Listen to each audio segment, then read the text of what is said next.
Assalamualaikum warahmatullahi wabarakatuh. Halo teman, jumpa lagi di channel Kelas Ilmu.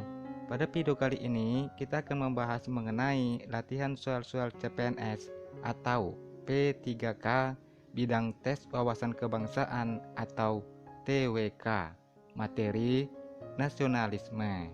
Namun sebelum lanjut, ada baiknya untuk teman-teman mensubscribe channel ini agar bisa mendapatkan info dan latihan soal terbaru dari Kelas Ilmu. Kita langsung saja ke soal nomor 1.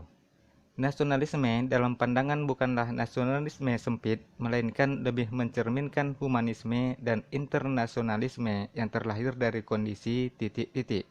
A. Perang. B. Senasib sepenanggungan. C. Adanya eksploitasi ekonomi. D. Kesadaran bersama atas dasar perbedaan. Atau E. Kesediaan berkorban untuk menjaga semangat kebangsaan. Oh iya, kalian juga bisa menjawab pertanyaannya sendiri ya, agar tahu seberapa besar persiapan kalian dalam menghadapi ujian CPNS nanti. Pembahasannya, nasionalisme dalam pandangan bukanlah nasionalisme sempit, melainkan lebih mencerminkan humanisme dan internasionalisme yang terlahir dari tiga kondisi, yaitu pertama, adanya eksploitasi ekonomi, yang kedua, hilangnya hak mengembangkan kebudayaan lokal di bawah cengkraman sistem pendidikan kolonial, dan yang ketiga, kekecewaan politik akibat dominasi kekuasaan asing. Jadi jawaban yang tepat adalah C. Adanya eksploitasi ekonomi. Nomor 2. Paham tentang integralistik memiliki karakter menonjol sebagai salah satu bentuk semangat nasionalisme dalam membangun negara karena mengutamakan titik-titik. A. Mengurus kepentingan rakyat semata. B. Persatuan antara pemerintah dan rakyat. C. Adanya jaminan pemerintahan yang stabil. D. Mewujudkan kesejahteraan bagi seluruh rakyat. Atau E. Mengatur keseimbangan antara hak dan kewajiban warga negara. Pembahasannya, keutamaan paham integralistik sebagai bentuk dari semangat nasionalisme kebangsaan Indonesia adalah antara lain, pertama, negara merupakan kesatuan yang integral. Yang kedua, semua golongan berhubungan erat satu sama lain. Dan yang ketiga, keutamaan dalam perhimpunan seluruh bangsa.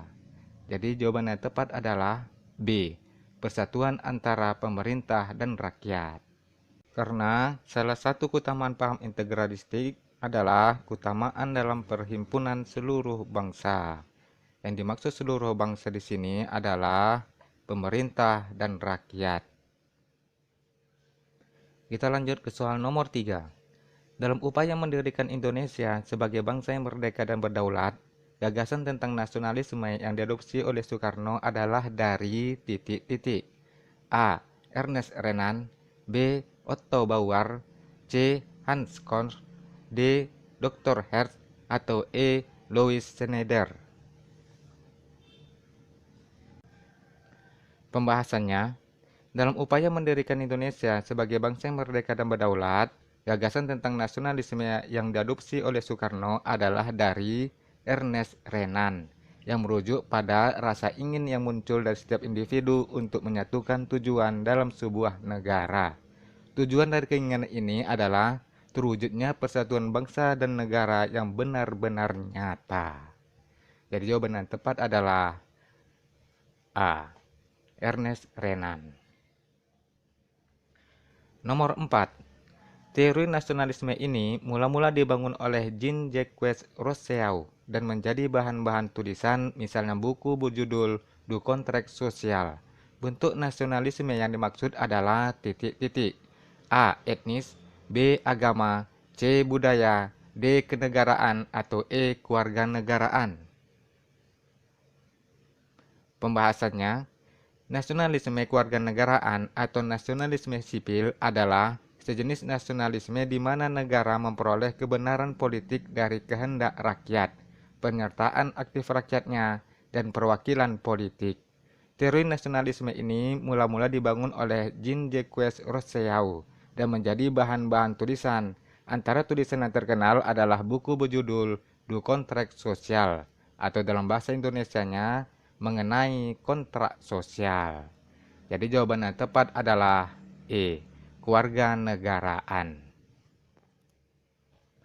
Nomor 5, fenomena generasi muda yang mengalami kepudaran terhadap jiwa nasionalisme disebabkan karena titik-titik. A. Kurangnya sosok heroisme bagi kaum muda. B. Labeling yang menjadi stigma bagi generasi muda. C. Orientasi nasionalisme adalah sikap dan perbuatan. D. Kurangnya daya juang terhadap tantangan perubahan zaman. Atau E. Ukuran nasionalisme dipahami hanya sebatas perjuangan secara fisik. Pembahasannya, sikap dan perilaku nasionalisme masih banyak dipahami oleh generasi muda sebatas perjuangan fisik saja, sehingga upaya untuk membangun sikap dan perilaku nasionalisme tidak diupayakan secara baik dan maksimal. Jadi jawaban yang tepat adalah E. Ukuran nasionalisme dipahami hanya sebatas perjuangan secara fisik. Kita lanjut ke nomor 6. Dalam periode radikal, gerakan nasionalisme di Indonesia ditujukan untuk titik-titik. A. Reformasi. B. Mencapai kemerdekaan. C. Isu-isu masalah politik. D. Menyampaikan bentuk-bentuk perjuangan. Atau E. Memperbaiki situasi sosial dan budaya. Pembahasannya, tahapan perkembangan nasionalisme di Indonesia adalah sebagai berikut. Pertama, periode awal perkembangan. Yang kedua, periode nasionalisme politik. Yang ketiga, periode radikal. Dan yang keempat, periode bertahan. Dalam periode radikal, gerakan nasionalisme di Indonesia ditujukan untuk mencapai kemerdekaan, baik itu secara kooperatif maupun non-kooperatif, atau tidak mau bekerja sama dengan penjajah. Organisasi yang bergerak secara non-kooperatif seperti Perhimpunan Indonesia, PNI, dan PKI. Jadi jawaban yang tepat adalah B, mencapai kemerdekaan. Nomor 7, yang bukan merupakan contoh sikap dari nasionalisme adalah titik-titik. A. Membantu orang tua. B. Melaksanakan tata tertib sekolah. C. Mematuhi dan menaati hukum negara. D. Berteman hanya dengan orang satu suku dengannya. Atau E. Menjaga dan melestarikan benda-benda bersejarah. Jawaban yang tepat adalah D. Berteman hanya dengan orang satu suku dengannya. Kalau untuk option D ini sikap dari etnosentrisme. Apa itu etnosentrisme? Etnosentrisme adalah paham yang dipunyai oleh individu atau kelompok tertentu dengan menganggap bahwa kebudayaan sendiri lebih baik dari budaya yang lain, baik dari segi bahasa, kebiasaan, perilaku, dan agama. Nomor 8. Nasionalisme mendapat tantangan yang signifikan di era reformasi. Hal ini ditandai dengan di level pendidikan formal mulai terpinggirkannya titik-titik. A. Penerapan Undang-Undang Dasar 1945. B. Muatan Pancasila. C. Perkembangan teknologi. D. Pelajaran sejarah. Atau E. Menghafal sila-sila Pancasila. Pembahasannya, nasionalisme mendapat tantangan yang signifikan di era reformasi. Hal ini ditandai dengan di level pendidikan formal mulai terpinggirkannya muatan Pancasila, yang sebagian besar terfokus hanya pada perkembangan teknologi dan ekonomi. Jadi jawaban yang tepat adalah B, muatan Pancasila. Kemudian, memudarnya nasionalisme di era ini juga dapat disoroti dari maraknya konflik sosial berbasis ras, seperti kasus Poso, lalu bermunculannya ormas-ormas yang menegaskan identitas kultural, serta banyaknya ideologi alternatif yang kerap bertentangan dengan ideologi bangsa, dan lain-lain. Kita lanjut ke soal nomor selanjutnya. Pemuda dan pengguna internet harus dapat menyaring informasi yang diterima agar tidak terjebak dalam arus informasi yang meruntuhkan jiwa nasionalisme kebangsaan. Salah satunya adalah titik-titik. A. Peristiwa dan fakta. B. Berita nyata. C. training nilai kebangsaan, D. Ujaran kebencian, atau E. Sosialisasi nasionalisme. Pembahasannya, pemuda dan pengguna internet harus dapat menyaring informasi yang diterima agar tidak terjebak dalam arus informasi yang meruntuhkan jiwa nasionalisme kebangsaan. Salah satunya adalah ujaran kebencian dan berita hoaks yang mudah sekali diakses. Di era digital, peran pemuda tidak bisa dipisahkan dari internet dan media sosial.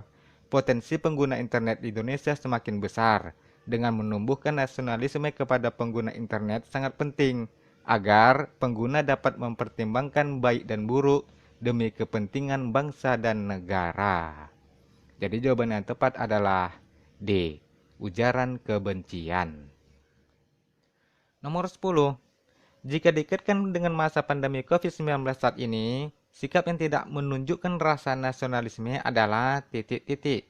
Yang ditanya sikap yang tidak ya. A. Mengabdikan diri sesuai dengan profesi yang kita miliki. B. Adanya kesadaran dan kedisiplinan masyarakat secara kolektif dalam mematuhi protokol kesehatan. C. Adanya kesadaran mematuhi berbagai ketentuan regulasi yang ditetapkan oleh pemerintah. D. Tidak melakukan perbuatan yang melanggar hukum. Atau E. Mengikuti perkembangan berita terkait dengan kasus pandemi COVID-19.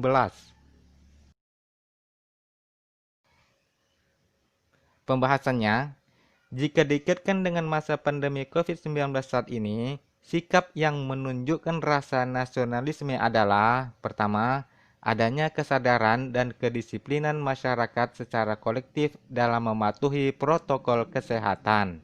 Yang kedua, adanya kesadaran mematuhi berbagai ketentuan regulasi yang ditetapkan oleh pemerintah. Yang ketiga, tidak melakukan perbuatan yang melanggar hukum. Dan yang keempat, mengikuti perkembangan berita terkait dengan kasus pandemi COVID-19. Jadi jawaban yang tepat adalah yang A. Mengabdikan diri sesuai dengan profesi yang kita miliki. Kalau opsi A ini merupakan wujud sikap bela negara. Oke teman-teman, sekianlah dulu video pembahasan tes wawasan kebangsaan atau TWK materi nasionalisme kali ini. Akhir kata, saat kamu melakukan sesuatu dan gagal, kamu mendapatkan hikmah. Jika tidak melakukan apa-apa, artinya kamu kalah oleh rasa takut. Terima kasih sudah menyaksikan dan semoga bermanfaat. Nanti insya Allah kita akan berjumpa lagi pada video-video pembahasan lainnya. Assalamualaikum warahmatullahi wabarakatuh dan sampai jumpa. Bye.